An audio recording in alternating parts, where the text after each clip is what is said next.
Hey everybody, Guy here from Chit Chat. Thanks so much for continuing to listen. I just got done filming a really interesting and really fun podcast with Timm Vedder. Tim is a neonatologist here in St. Cloud. He's in the military and he loves running, and not just running like 5Ks and stuff, but these kind of big, intense, brutal races. And we got to talk all about that and a disciplined life and time in the military and all kinds of things. And it was just really, really fun. And I'm thankful that I got to have that conversation and learn from Tim, and I'm excited that you do too. Thanks for listening, everybody.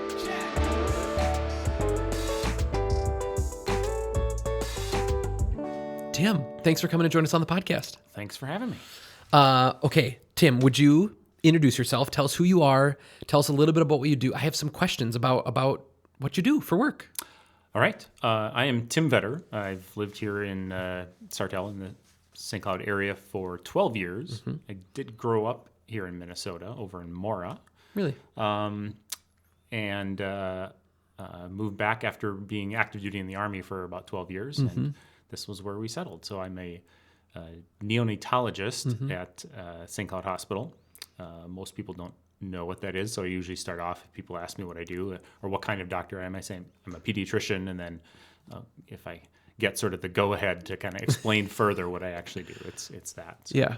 Yeah. And so what's the difference between a pediatrician, someone who would just say I'm a pediatrician, and someone who would say a neonatologist? Sure. Pediatrics is the subspecialty in medicine that deals with children, Mm-hmm. outpatient, inpatient, and then within So it's that, a little broader. Exactly. Yeah.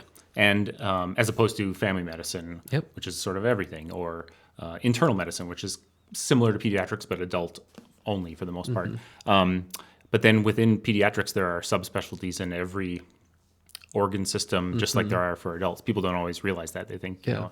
a cardiologist is just a cardiologist, but there's an adult and a pediatric version of that. And there are not adult premature babies, though. Right. So neonatology is kind of specific to pediatrics as a subspecialty within that. So, yeah.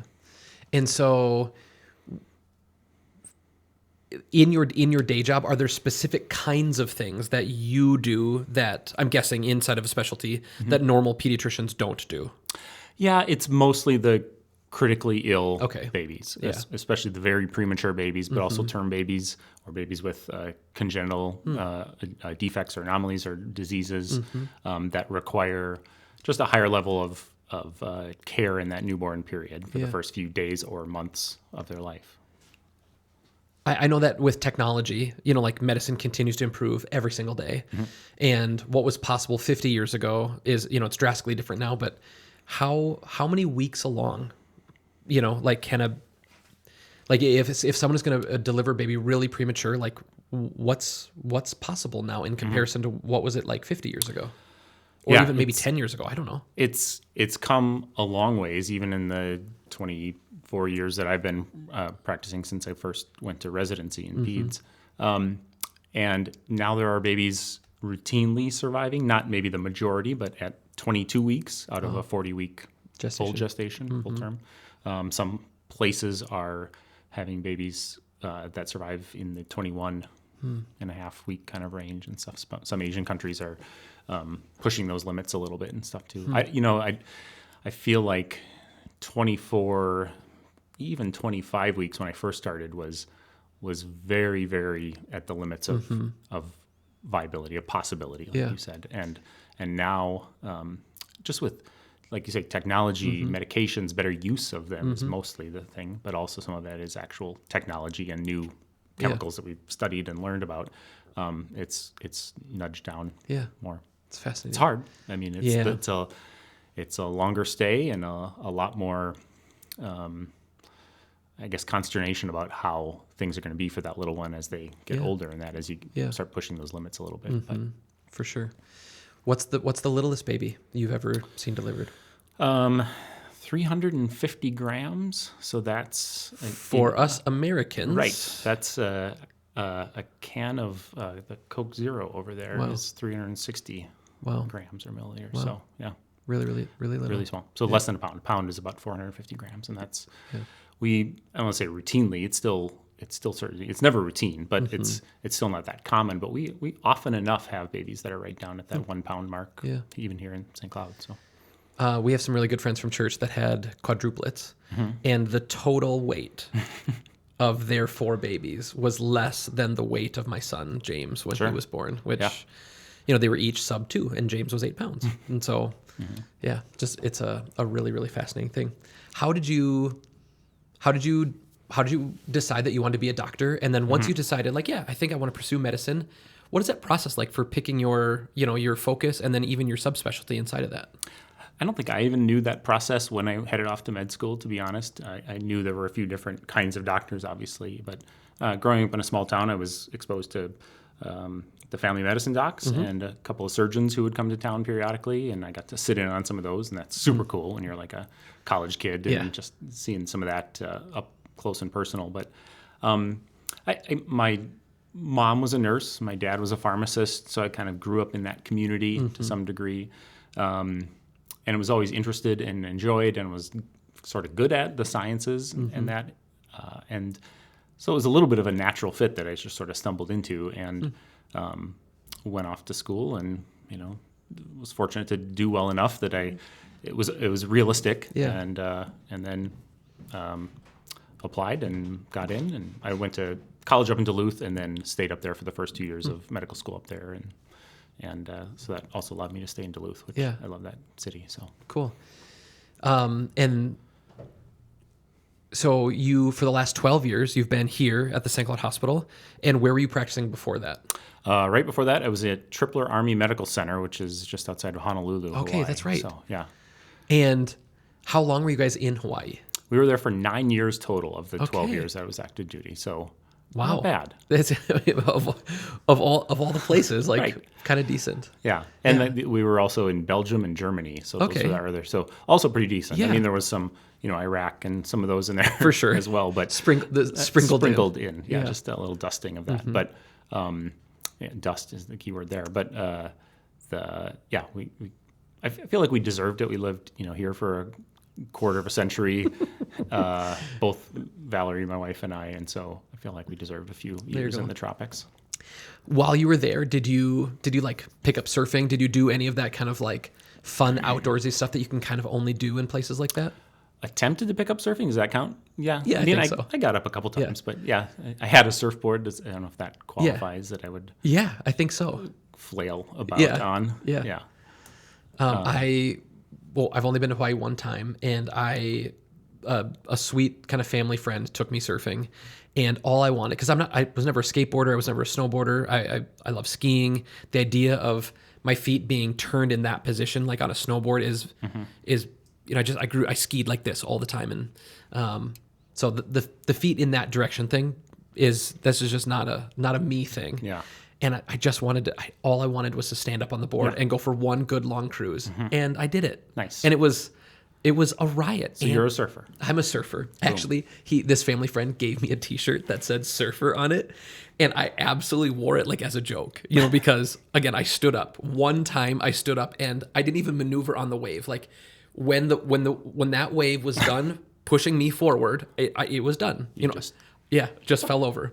And so I was not actually a surfer, but I did wear this white shirt with blue letters on it. That was kind of fun. I skateboarded a little bit when I was a kid, and I was a goofy foot, so I would goofy foot on the surfboard, and that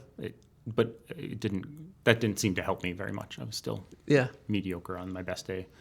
Even this like short little window of like standing on the water, right, and surfing, it was, a breathtaking sensation. You get it, right? You're like, I see 100% why people devote their lifestyle entirely to this. Yeah. Their entire working world is just like, I just want just barely enough money so that I can live somewhere close to the water and do this thing all the time. Like I absolutely understood it. Yeah. Like it felt powerful. Like the way there's like the energy underneath you moving. Like on a skateboard, like you have to provide the energy for it. This was so different in that the wave was doing it. When you're going down like skiing or snowboarding on a mountain, like it's like gravity or something. And this just felt entirely unique. And it was very intoxicating and really, really fun. But that's cool. What kinds of things did you guys like, just on a little side note, what did you guys like about Hawaii other than maybe the things that seem obvious? Yeah, the 360 3 days of perfect weather is Yeah. pretty sweet. We love the food out there. Yeah. But we really love the people. We lived off base both times we were there. And this is the second time we were there for 6 years. And we just fell in with a great community, our little running group and our church group. And you have a natural family wherever you get stationed with your coworkers and their families that and I think you're quick to latch on to folks with even a slight similarity and because you're only there for a couple years potentially or only overlapping for 1 or 2 years. So so we really loved the people that we had there, and it was kind of where we got married and literally left 2 days later to move there, for 9 of the next 12 years. And so that was kind of where we developed as a family in that too. So I don't know. It feels as much like were your home. kids born in Hawaii? Our son George was born over in Germany when we were there for a few years, and then our daughter Nora was born in Hawaii. When you're in an environment like that on a military base or, in proximity to a military base like that, and there's a really good chance that you could be leaving soon, or there's a really good chance that these friends that you're meeting, like in 6 months, let alone 6 years, they might not be here. Does it cause you to like hold people at arm's length? Like, what is it like to try to build relationships when there's this like, that's true of anywhere. Like at any time you could develop a relationship with a friend and they might move, except it's like, it feels like there's a level of certainty or guaranteedness in the military thing.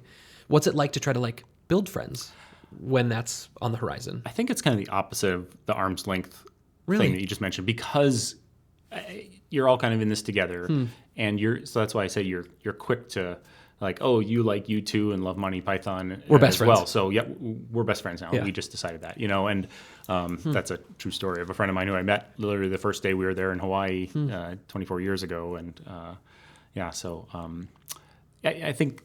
And the families as well, you sort of, and even if you're not really close, you're like, well, we're going to do this hike with the Johnsons today. Who are the Johnsons? Oh, I think you met them once. And, and so there's a lower threshold to having that closeness. And I think the shared of the spouse, or sometimes both, but the adult who is in the military, who's the service member, the shared mission and just, sense of being away from your home and your family also. That's the other reason too. You're also not just away from, or not just potentially moving a lot, but you're also almost always away from your own family and hometown. And so that, you're enjoying Thanksgiving with friends and Christmases and other holidays and that too. So fascinating. Okay. So could you just maybe help me understand? So you are a physician. Correct. With a subspecialty and are in the military or were. I'm in the reserves now. So how does that work? How are you working as a doctor and in the military? What does that look like? I mean, the military needs most of the different things that make day-to-day, operations in the civilian world work. And for some of those, a lot of those are contracts or just local companies that they can contract with. They don't have military people who are, doing certain jobs that the community already provides. But for certain things, you do need the ability to use that kind of vocation as part of the military's function, but also just to be able to move that person to where they're needed. So, obviously the military has the potential for people to get injured and sick, obviously. Yeah, of course. And so you need physicians and and medics and PAs and nurses and, but then you also, my specialty seems like a weird one for the military, but that's where I did my pediatrics residency and where I did my neonatology fellowship was both out at Tripler in Hawaii. And that's because, frankly, there's a lot of, that's the age where people are having babies. Right. So there's a lot of pediatricians, there's a lot of family med docs, there's a lot of OB docs, and a probably very few probably very few working in geriatrics. Not a lot, but there are some, because a lot of times retirees will be able to seek their care there and stuff too, or be affiliated with the VA. But you're right, not as many. When you're Tripler, you said, is it called Tripler? It's called Tripler. And so giant pink building, army building. Really? Yeah, up on the mountain. Yeah. are the people that you were seeing, are they only in the military, or did you ever see civilians? Like if you have a subspecialty like that, were you ever doing civilian stuff too, or? So either military or the dependents of military. So obviously Okay. the babies I'm taking care of are not Yeah, right. active duty. But so the dependents of active duty folks are eligible to get care at the Army hospital. We do some of our training because there are going to be some holes in our training for certain things. Either just we're not going to have the same acuity or a certain kind of patient. And so we do some of our training in pediatrics, but especially in neonatology, it was actually split between the Army hospital and the Children's Hospital there in Honolulu. So, Okay. yeah. Interesting. How does it work when you come out of med school and then residency, and you have all of this kind of like extra work and training, but then you come into a very hierarchical system? Do you come in with a higher rank? Do you come in at the same level as everyone else, even though you are probably a little older than your average people coming in? About the same level you would be. You do kind of jump a rank when you're. I was in the reserves and then in ROTC program when I was in college. So that's how I got commissioned as an officer initially, after having been enlisted really briefly and then a cadet in the ROTC program, and then. So then I'm a second lieutenant. That's the lowest level officer, at least in the Army. That's what it's called. And then you sort of jump to captain once you graduate from medical school, and I changed to that branch. That's around the time a lot of your peers would have, after that 4 years, would have been getting to that rank anyway and stuff. So it's similar that way. But there are some circumstances where people maybe were out practicing, and we had a number of folks right after 9/11 who, just out of a sense of patriotic duty, came on active duty and joined. And so based on their experience, they would come in as a captain or a major or something a little like that. Just Interesting. Yeah. Interesting. Do you like the system? You know, like, I'm not saying like, do you like being in the military, but maybe that's the question. But obviously it's such a rigid structure. Sure. And does your personality, do you kind of like that? Do you buck against that? Are you a rules guy? That's a good question. I mean, I don't know quite why I ended up in the Army in the first place. It just seemed like something that was kind of interesting. And yes, they were going to pay for some of my college. I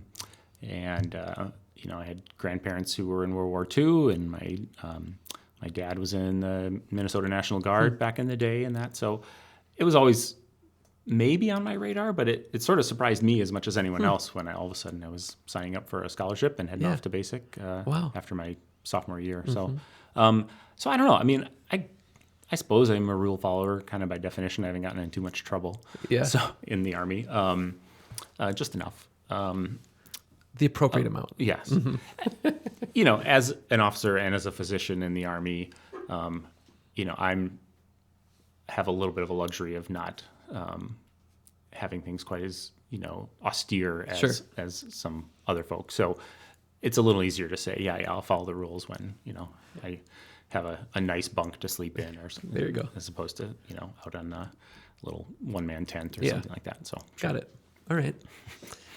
And when is your military service done? Like how do you make that decision, and what does that look like? And that's a great question. Valerie would probably want to know the answer to that too, and I don't really know. So when we moved here, I was in the Minnesota National Guard for the first 9-10 years that we were here, and what's the saying? 1 weekend a month, 2 weeks a year. Yeah, yep. The Guard and Reserve kind of share that kind of a schedule. Yeah. The Guard, the National Guard, is specific to each state, and kind of during peacetime, sort of falls under the governor's command to some degree. So that's how he or she is able to deploy folks for natural disasters or whatever else is going on, wildfires and things like that. And that's I don't know, it's a nice way to be a part of the community. And I had been on active duty for 12 years. And so at that point, it seemed like a no-brainer to at least stick around for a little bit more to be able to potentially retire and and I had been a pilot. Or, I'm sorry, I'm not a pilot. I had been a physician for helicopter pilots in the Army, or just aviators in the Army in general, in Germany and Belgium when I was there. And so there's a really great organization of Army aviation folks here in Minnesota, like a really nice, a brigade and a battalion underneath it. And, right here in St. Cloud, we have the Chinooks and the medevac helicopters that are flying over the area all the time. So just a great group of people, a really high functioning organization that is really committed to its mission and is pretty regularly deployed for other, natural disasters and fires and things like that in the area. So really felt like that was a way to continue to truly serve, the state now and the country, of course. But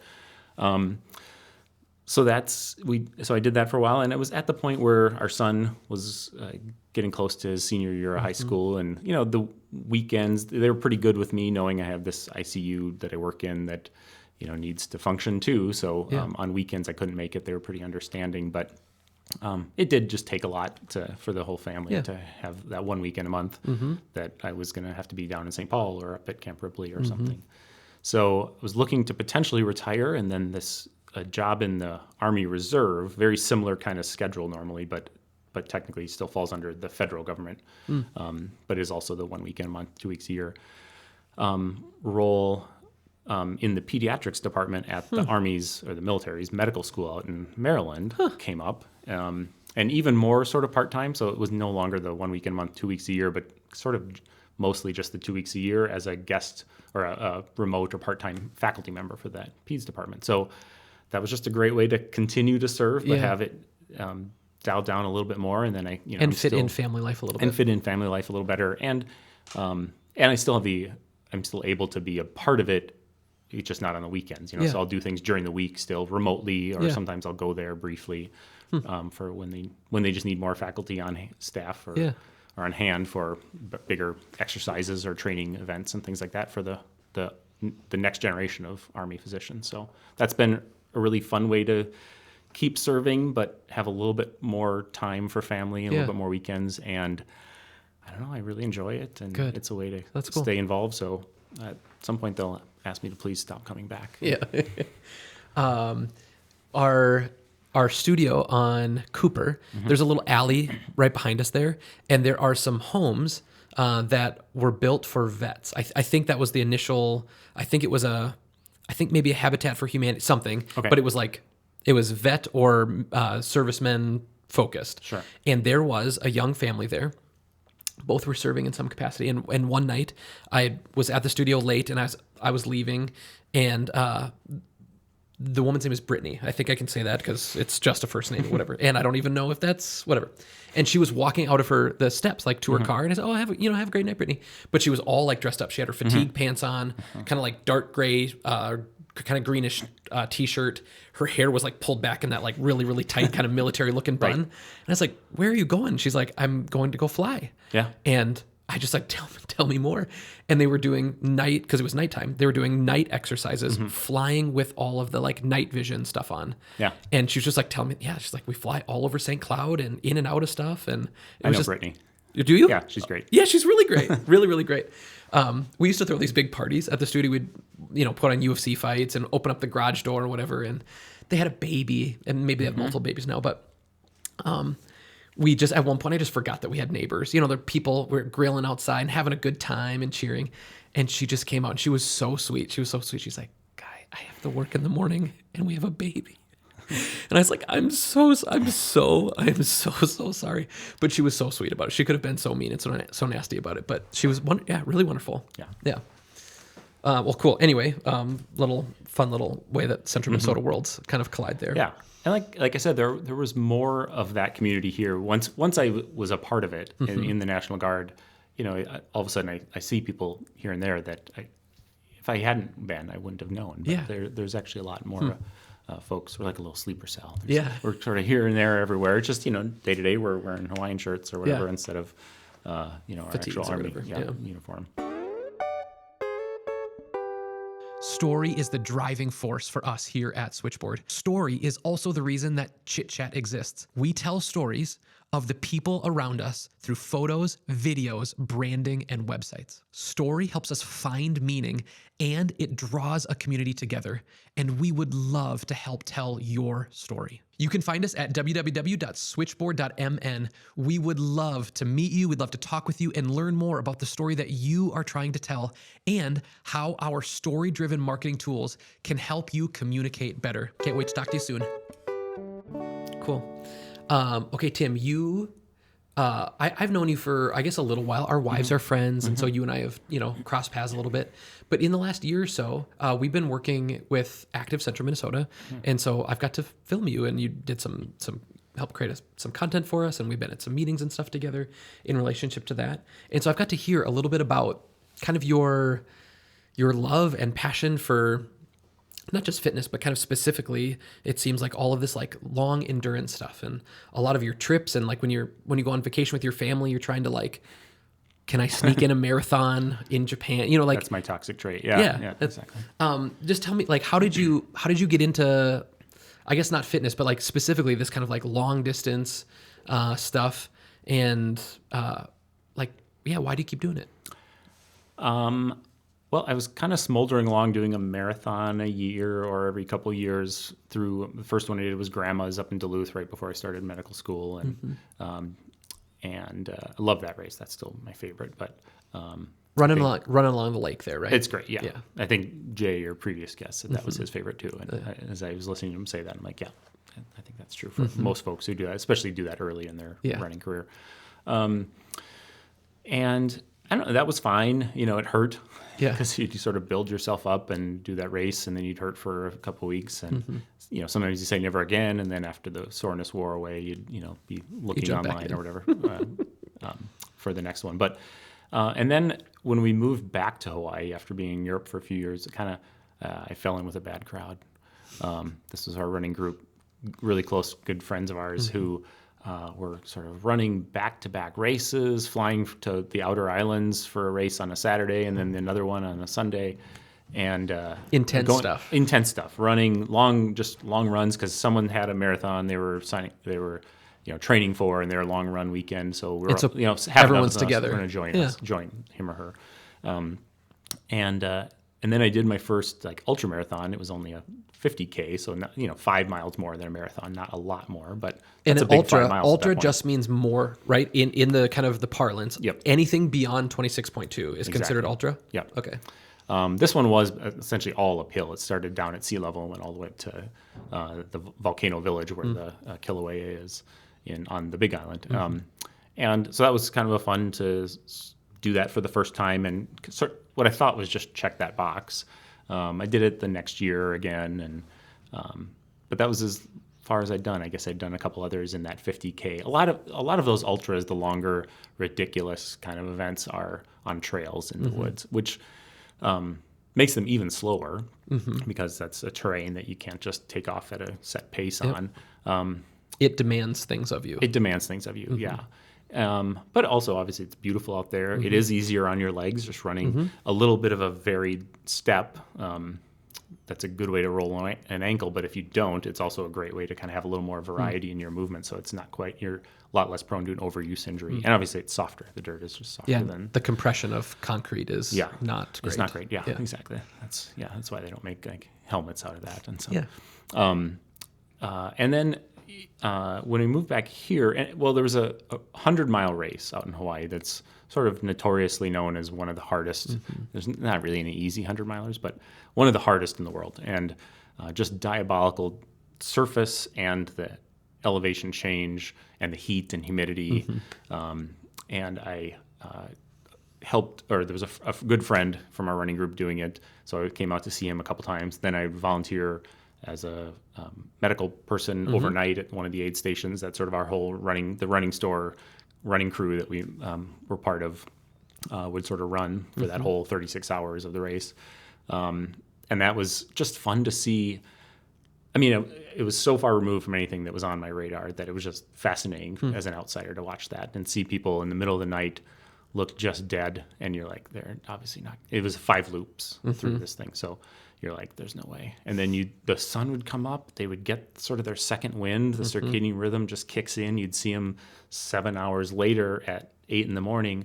They look like $1,000,000 again. They were on their last or second to last loop. And you're just like, oh my God, how did you turn that around in the middle of the night? You were puking here 8 hours ago. So it was fascinating and just wild to even say that I knew of that event. And then we moved here, and at some point I did a 50-mile race over in Wisconsin. And so I definitely noticed when I hit that mid-30s, like, this is new territory. I've never done this before. I did one that was 35 miles before that. But I'll say this, they're easier. I know that sounds just stupid. It sure does. But you're going slower. You're going at whatever pace you feel like you want to do for that minute, you know, whatever that hill or incline demands of you. And it's beautiful. And you're not just pounding Gatorades and goo gels the whole time. You know, you kind of have to eat some other food. And just that. And there's no pressure. You know, you want to finish. Almost always you just want to finish. I mean, there's certainly a higher echelon of athlete that's trying to win it or trying to set a course record or just trying to kick ass, frankly. And that ain't me. But so as long as that ain't you, like, it's actually, there's low key, great group of people. You chat, you have conversations like this. And by the end of an event, you're waving goodbye to them at the finish, and you're kind of telling them, you know, wish their kids well at college, and you know, good luck with that shed you're building and stuff like that. So, and following each other on Strava. Yes, of course, Because if you didn't log it on Strava, did you even? Yeah, it's ridiculous. Obviously not. So, and then at some point, long story short, I did 100-miler and kind of thought that was probably another just check the box and be done with that. But then I did another one the next year and got into this HURT 100, it's called. HURT stands for the Hawaii Ultra Running Team. It's appropriately enough. It's a great acronym. It's fantastic. And, you know, just sort of went all in on just, can I finish this thing in 36 hours? It's got a much longer cutoff than a lot of 100-milers because it's so brutal, difficult terrain. And I had a great couple of friends come and be my crew for it. And, you know, and I knew everyone out there on the course still too, you know, some of the runners that I'd helped at aid stations, but then also the folks at the aid stations, I knew all of them. So it felt, I don't know, it was that, like I said, Hawaii feels like our second home, and that felt like that day. And Valerie was out there with me and met me at the aid stations as well. And just, I don't know, I felt great the whole time, even though I felt awful physically a lot of the time. How long did it take to do? Just under 34 hours. Wow. And did you sleep at all during that time? No. Do some people, do people try to get? Very rarely people will try and get a little catnap in, but, you know, the trail's just out there waiting for you anyway, and the clock's ticking. So, and your muscles are just going to tighten up. Sometimes if you're feeling really nauseous or maybe have a mild little roll of an ankle where you just need to give it some time and see if you can get it together, then people will do that sometimes. Sure.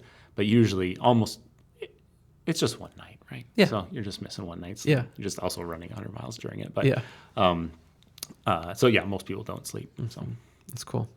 I ran my first 5K. All through high school, I never did any of that, and somehow I got this little wild hair when I was in high school or when I was in college. Like, I think I'd like to run a 5K, and I just went by myself. Like, I didn't even bring a friend, and I'm like, I hired my first person just so I had someone to run errands with. Like, I like doing stuff with people. And somehow I just went and did this race by myself, which is still to this day is strange. And I just was so nervous. I just thought, like, I'm going to be by far the slowest person there. And this is like just this event for all these like super fit people. And everyone's going to know. Like, I'm going to walk up to the starting line, and everyone's going to look at me. They're going to know. They're going to know. And of course, the running community is awesome, and everyone was so kind. Also, half the people there were also nervous because it was their first time. And I just remember being like, oh, if this is what the running community is like, I'll do a whole bunch of these. And I did. It was so fun just because that community was so cool.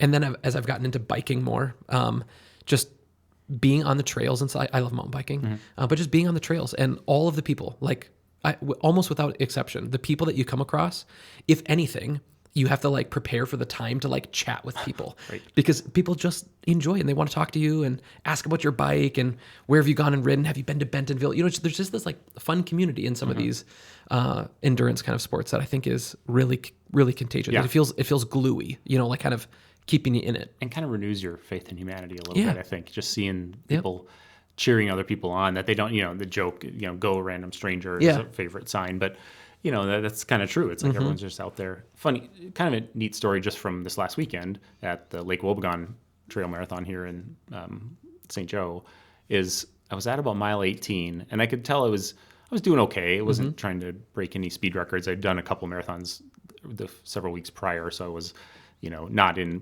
hadn't rested optimally to really kick ass at this thing. So I could kind of tell I'm not feeling. I'm going to end up doing a little bit of walking here intermittently, and it's might get a little rough. I mean, I was far enough along that I was going to finish. It wasn't an issue, but met up with this guy who was asking if I was trying to break 4 hours as well, and Jack is his name, and at first there was a moment, I don't know if I told him this, but I was just kind of like, I don't want to chat. I don't need a buddy right now. I just want to feel like crap. Yeah. Go to the here pain by cave. myself and just, kind of suffer through this next, hour and a half. But I was trying to be polite. So I was like, yeah, we'll see, hopefully. And he said something about, I guess let's try and do this together. And I was like, ugh. And then, but it was that exact experience. Like we started chatting. We knew someone in common. His mom worked with me actually at the hospital, and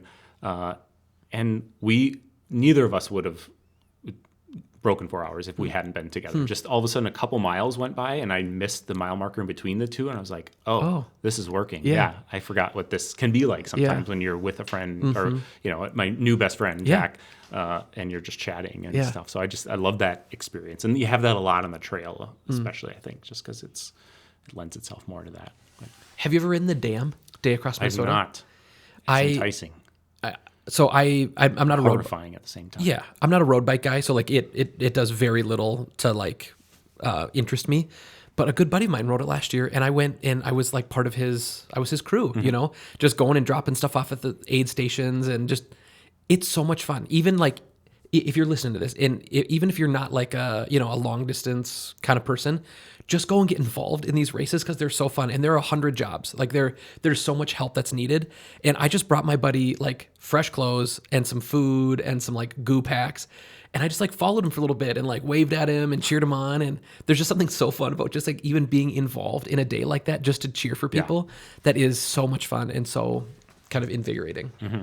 Yeah, I've crewed for a couple friends and sort of paced them in trail kind of races. Sometimes you're allowed a pacer during parts. And that's just a super fun, rewarding experience. So your life, you picked a hard profession that was demanding in school. It sounds demanding there aren't lots of people that face life and death things every single day. That's a unique thing that you have continued to do. The military kind of piece of it, military is notoriously demanding in some capacity or the other. And then you've picked these kind of discipline, necessitating activities for your hobbies. Was high discipline, was that something that you were instilled in as a kid? How did you develop that? How do you maintain that as you juggle career and also a little sneaky thing with all this like endurance stuff? It's highly just if you're going to put miles on, it just takes time. So, like you can work out a whole bunch, but in 30 minutes you can get a brutal lift in. But if you're going to get a brutal run in, you need hours and hours to do that.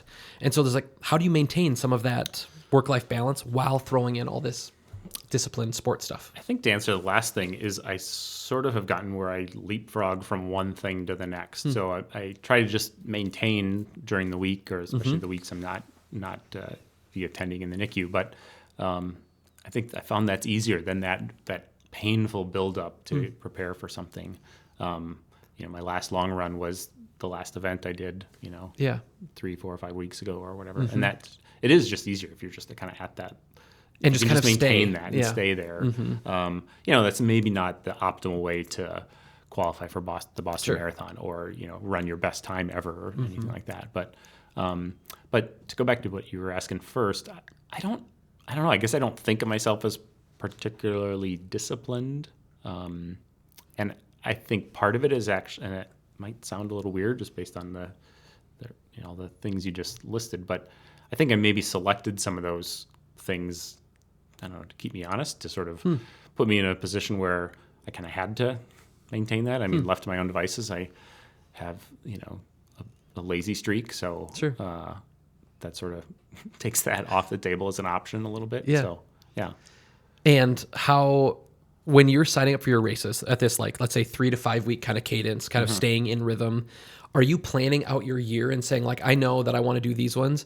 Or are you finishing one, and then as you're crossing the finish line, you're opening your phone, looking for the next one that's 3 to 5 weeks out? How do you kind of do that? I plan a ways out just because it's hard to get into some of them if it's too close. So I tend to sort of think about what are some big events I want to do in the next couple of years and fit those. And then I try not to shift my actual work schedule around too much. So it just depends on if it's a weekend I'm working, then maybe that's a go if there's not some other family event or something going on.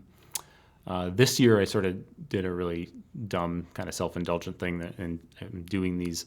There's 6, now 7 as of this year, fortunately enough, of the biggest marathons in the world that sort of, I guess they kind of got together and decided to call themselves the World Marathon Majors. So it always felt a little artificial to me and I wasn't really interested in it. But then seeing people that would sort of tick them off over the course of, a decade of their running career. At the Boston Marathon, I saw some people finishing their final one of the 6, then there were 6. And as part of this midlife crisis, just turning 50 kind of thing, Valerie was asking me, like, what are you going to do as your big thing? I was like, well, it would be, because I'm turning 50, it'll be 5 minutes easier to qualify for Boston. I mean, that'd be kind of cool. And then I don't know how I got from trying to do that again to let's run all 6. And then eventually, like I say, they added Sydney, Australia as the 7th one in 1 year. But that's you have to do it. You have to do it. You don't know. I'm just stupid. And are you in the middle of that right now? I am. So 3 down, 4 to go. So that's kind of been this. I don't normally have these, every 3 to 4 week kind of things, but that's sort of what's led to that. So right now, when you were in Tokyo, was one of them in Tokyo? Yes. Okay. Yep. So I knew that you were there, and I knew that you ran a marathon there. I did not realize that it was a part of this grand big quixotic quest. Wow. Yeah. That's really, really fun. Are you like journaling as you do this? Are you like keeping a log of how you feel about doing these? I don't have time to do that. Okay, I'm just too busy running all these dumb things. What about on the plane? The next, like, just get a little voice memo going, put your AirPod in, and just quietly talk to yourself. Yeah. Like, this is what I felt, and this is how I processed that. Now that I'm done that. watching Severance, I suppose I could devote some time to that. Otherwise, that's what I'm doing on the plane. What did you think of season 2? Awesome. It was so good. It was one of the best seasons of television I've ever seen. We guard them very jealously, and we finally ran out. But Valerie and I hold on to one because if we watch that next episode, then we won't have that next episode. That's right. Watch. It's gone. Yeah. So, so it was kind of like that with Stranger Things and The Bear. We haven't even worked our way through The Bear because we're like, well, then what will we do if? Yeah. Season 3 of The Bear was not. Season 2 again, incredible season. Yep. Season 3 was very hard. So. Yeah. Well, we're not through it, so. All right. Yeah. I'll come back on after I watch it. Please. Actually, that could be a really fun one, like an episode where you like pick an episode or pick a season. Like everybody, you watch it beforehand and then talk about it. That could be a fun thing sometime.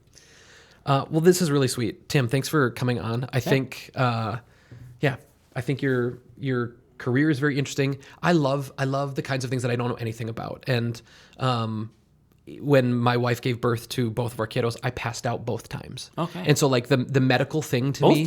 Both times. Yeah. Yeah. So we knew. That might be a record. Wow. Good. We knew going into Lucy's that like we brought Cassie's sister with because like in the event that she needed help that I was unable to give, we wanted someone there to like, take up the reins. I'm good at other things. Yeah. I'm good at other things. But anyway, so just like learning about people's profession, especially like medicine is fascinating. I think partially because it feels so foreign to me. Like, but thanks for everything that you do. Thanks for serving in the military. That's incredible. And I loved hearing about some of your races and stuff too. I'll be waiting just to hear about how the rest of your year goes. What's the next one? Sydney is at the end of August. Okay. And then what's after Sydney? I It's either Berlin or Chicago. I don't Okay. actually know. That's like fall Tim's Yeah. problem to Yeah. figure that out. Yeah. And obviously you're already signed up for all of them. Yeah. Yeah. Okay. Well, that's incredible. I can't wait to hear more. Thanks for coming on. Yeah. As we close with an unpaid ad. Someone, yeah. something, or some idea that you think deserves a little shout out. Yeah, I don't really have any stuff to plug for myself, but I do have two things. One is NICU related, and that is that we have a lot of families either from here or from this whole section of the state that have a NICU baby here in St. Cloud Hospital, and it's really hard. Yeah. Even if things are going really well, it's still usually a long stay until close to their due date, and so most people don't have a lot of direct experience with having a NICU baby, thankfully, but most people do have some indirect experience, a friend of a friend or a family member. So just realize that that's a tough role to be in as the parent of a baby's stuck there, even if things are going really well. And so you hear nothing but good things, and that it's just a lot of stress. Yeah. And so I guess just be aware of that and reach out to those folks. There are great organizations that help with those families. We have a good group just here at the hospital itself, but then March of Dimes does a lot of work helping families and a lot of research. Henry's Heroes is a local organization that helps with especially our families right here locally. So that's the first one. Second one is, it's kind of a little weird, but join the Army. Or one of the other ones is fine. But If you have to. One of the other ones. Exactly. But I mean that seriously in that I think a lot of people don't think about what they could do. They're not that kind of person, because I don't think I was that kind of person, whatever the hell that means. But I sort of ended up there, and again, I'm a physician in the Army, and I kind of always had planned, even when I was a medic in the reserve unit in Duluth, that was my plan, was to go on to medical school and that. So, but there are lawyers, there are leaders, obviously, there are folks there are researchers and bookworking people and that. So there's almost any role that you can serve in society, you can do even part-time in the Guard or Reserve. And I mean, the training I received, the friendships, I was lucky. I went to Hawaii, Germany, and Belgium, right? So easy for me to say, it's great. I even got to go to Norway with the Minnesota Guard once, which was an amazing trip. But, so your actual, experience may vary a little bit. But, but don't discount that because you think you're not that kind of person, or the role you're seeking doesn't seem like it naturally fits with running around with a rifle in the woods and stuff like that. Because I think the more the armed forces are truly a microcosm of all of us, I think the stronger it is, and I think the stronger our whole community is. So join the Army or one of the lesser services. Wonderful. And my plug for the day, I think I said it, I referenced it a little earlier, but Active Central. Active Central Minnesota, they do some really, really neat stuff in relationship to races and fitness in our community. And the team that's working on it, Bill Corcoran and the team at Granite, there's lots of people that are pushing for community health and community fitness, and they put on some really neat races like Earth Day and the Granite Man series and all that stuff. But you should go check them out. And it feels like they're really on the move. Like that's. I mean, I didn't intend that, but it's cool to see that organization and those local events kind of on the uptick. So, go get involved. Either run one or just go hand out water to people that are running and cheer them on. Well, sweet. Tim, thanks for coming on. Thanks, really Matt. appreciate it. Yeah.